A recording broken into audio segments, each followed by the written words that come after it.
Benvenuti a questa nuova spiegazione visiva. Oggi affrontiamo un'analisi economica e politica letteralmente affascinante. Partiamo da una domanda fondamentale, esplorata da Daron Acemoglu, fresco di riconoscimento globale, e dai suoi coautori.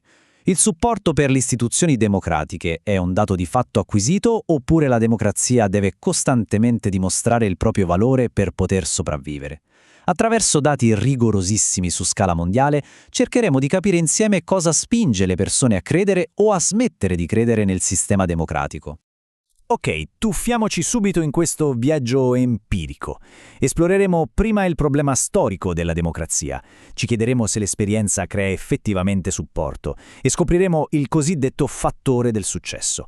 Analizzeremo poi la crescita, la pace e la corruzione, per passare a un confronto diretto con le autocrazie e infine cercheremo di delineare il futuro delle nostre istituzioni.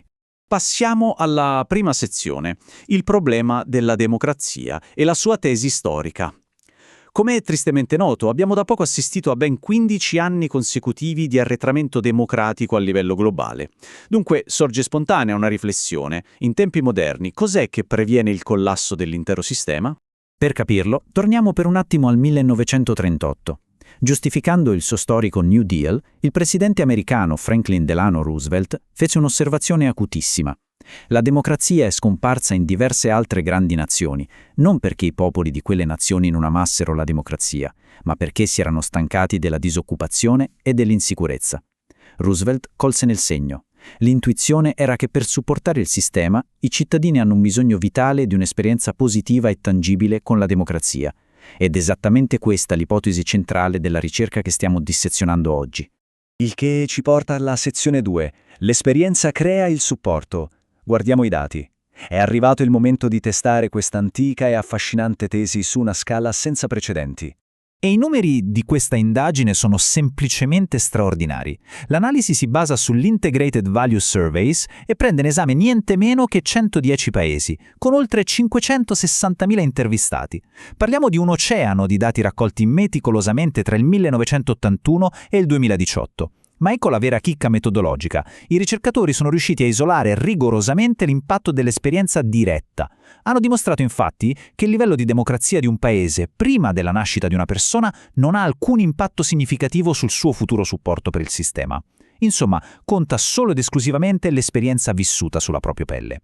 E quando si analizzano queste esperienze vissute, emerge un trend al rialzo davvero cristallino. L'evidenza empirica mostra che una maggiore esposizione alla democrazia ha un effetto stabile e positivo. Per quantificare, 10 anni in più di vita in un regime democratico fanno aumentare il supporto per le istituzioni di circa il 4% della sua deviazione standard. È una correlazione solidissima. Ma attenzione, c'è dell'altro sotto la superficie. Entriamo così nella terza sezione, il fattore del successo. Ed ecco la rivelazione cruciale, il vero colpo di scena di questo studio. L'esposizione alla democrazia genera supporto se e soltanto se quella specifica democrazia funziona. Ma cosa significa esattamente funzionare? Acemoglu e i suoi coautori non si sono certo accontentati di definizioni astratte.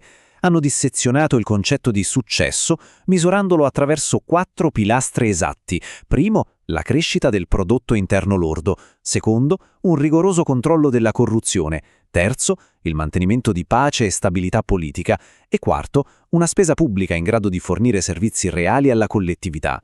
Procediamo alla quarta sezione, esplorando l'evidenza visiva di questi primi pilastri: crescita, pace e corruzione. Vediamo come si traducono in reale supporto politico. Qui i dati descrivono una traiettoria inequivocabile. Quando un paese democratico attraversa fasi di forte e prolungata crescita economica, il supporto popolare decolla letteralmente. 10 anni in più in una democrazia economicamente fiorente incrementano il supporto istituzionale di un margine che va dal 4 all'8% della deviazione standard. Ma se la democrazia ristagna economicamente, sorprendentemente, l'aumento del supporto è praticamente inesistente. E questo illustra brillantemente un altro elemento fondamentale, l'integrità. Vivere in una democrazia che controlla efficacemente la corruzione fa schizzare in alto l'apprezzamento dei cittadini. Al contrario, se i governi vengono percepiti come corrotti e incapaci di arginare gli abusi, quell'effetto positivo svanisce nel nulla. La disillusione prende il sopravvento non appena si percepisce che il sistema è truccato. Anche la pace e la stabilità giocano un ruolo critico in questa equazione. Nello studio si fa un esempio lampante, le Filippine. Pur essendo state classificate come democrazia per buona parte degli ultimi 40 anni, hanno sofferto per i prolungati conflitti armati. I dati mostrano che, anche in presenza di momenti di crescita economica, la mancanza di pace ha impedito il consolidamento di un forte supporto democratico. Semplicemente le persone esigono sicurezza prima di tutto. A chiudere questo quadro analitico è l'effetto della spesa pubblica. Le persone si aspettano servizi concreti. Un livello elevato di spesa pubblica rispetto al prodotto interno lordo è fortemente correlato a un maggior supporto per il sistema. Insomma, le istituzioni vengono difese e apprezzate quando investono in modo visibile nel benessere di tutti. Arriviamo ora alla quinta sezione, un passaggio doveroso, il confronto con le autocrazie, che in questa analisi fungono da perfetto gruppo di controllo. Ci si potrebbe chiedere, ma cosa succede quando un regime autoritario ha consegnare una forte crescita economica? Il successo economico giustifica forse la dittatura? Il contrasto che emerge dai dati è dir poco sorprendente. Come abbiamo appena visto, il successo economico sotto un governo democratico rafforza enormemente la fiducia in quelle istituzioni. Ma un'autocrazia di successo? Assolutamente no. I dati non mostrano alcun aumento significativo dell'apprezzamento per l'autoritarismo quando l'economia va bene. Questo potrebbe succedere perché le aspettative verso un regime sono strutturalmente più basse, o forse perché la mancanza di trasparenza e libertà impedisce di creare una reale fiducia civica, indipendentemente dai numeri positivi del PIL. I ricercatori inquadrano tutto questo tramite un meccanismo economico e psicologico molto preciso, definito apprendimento generalizzato. Sostanzialmente significa che il supporto alla democrazia non è un tratto culturale inciso nella pietra e non è nemmeno una sorta di fede cieca, è un aggiornamento del tutto pragmatico. C'è una citazione fantastica del poeta britannico John Benjamin riportata nello studio. La nostra nazione si fonda sulla democrazia e sulle tubature funzionanti. Niente di più vero. Si sviluppa un genuino attaccamento al sistema solo quando si tocca con mano che esso sa fornire risultati tangibili e utili alla vita di tutti i giorni. Ed eccoci alla sesta e ultima sezione, il futuro delle istituzioni e le conclusioni finali.